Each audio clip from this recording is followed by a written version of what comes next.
G'day, we're John and Caroline from Caravan World, and we're here at Nagambie for the 2022 MSA Caravan of the Year event. We're with this Rodale from New Age. And New Age started about a decade ago as an upstart builder with a very fresh approach to caravan design, especially the interior. And it's a trend that's been followed by virtually every other caravan manufacturer in Australia. Now part of the Walkinshaw Automotive Group, New Age is showcasing the Rodale, which is an 18-footer entry level. It's a couple's blacktop tourer. Let's see what the other judges, Tim and Malcolm, think.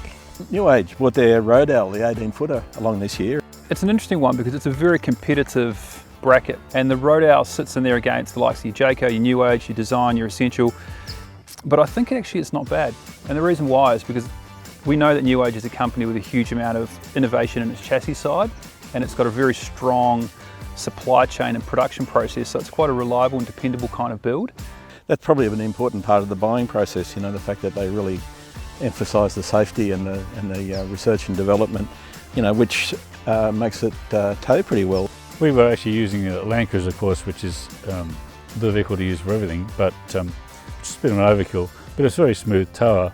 And the van has a TM mass of just like 80 kilos, which makes it good for a wide range of vehicles. It's a couples touring van, so from that point of view, suitability, what did you think of that, Caroline? I think it met the mark. It's intended for couples 40 plus age bracket is about, and the reasoning behind it is they say it might be people who've got the kids off their hands and they want to try the van lifestyle. It's pretty basic, but I think it's very sleek inside. It's no fuss. The decor is neutral. I think it's a nice way that you can put your splash of colour. We touched a little bit on the build quality there, but you had a really good look around. What do you think? Several things, I guess. The bit most people don't look at is the chassis, apart from knowing it's hot dip galvanised. Since the Walkinshaw group have taken over New Age, they've done a fair bit. They haven't used a mandrel bend for the drawbar, which cuts a bit of weight out while improving the engineering. They use a dimple breast so to improve the strength. I know this inside, it's fairly high, 2 metres, and that even meant that you could get in there, Tim. From a livability point of view, I thought it was actually pretty good. The soft edges on the tops of the benches and around all the cupboard surfaces, so there's less likely to bump yourself and bruise on those. But even things like it's quite low to the ground, so it's easy to get into. And then once inside, 2 metre ceiling, so it feels really spacious. So from a livability, I was quite impressed. The queen bed, pillow top, so quite comfortable. Space around the bed and around the toilet was okay. Bearing in mind it is only an 18-footer. Actually the storage was really good around the bed head and in all the cupboards, quite deep. So I was quite impressed there from a livability point of view. Customer care is a big part of what we look at Caravan of the Year, and as far as I'm concerned, New Age has probably got the best policy in the game.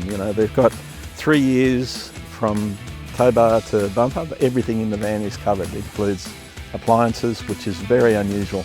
You hardly ever see that. Apart from that, they've also got to deal with AWM, which covers their warranty right across Australia.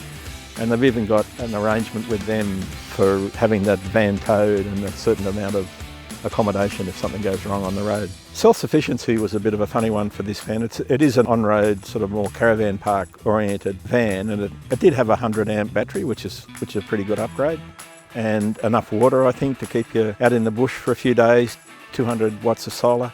The biggest innovation was that robot welded hot dip chassis that Mal talked about. There's also a new shape on the rear of the van, and the spare wheel is set back into that rear moulded panel, and that's at an ideal height to be able to get it on and off, but it also takes weight off the wheel mount and the bumper bar. And they're also talking about testing a 12-volt loom and using a higher grade cabling. It means that it reduces the number of cables needed in the van.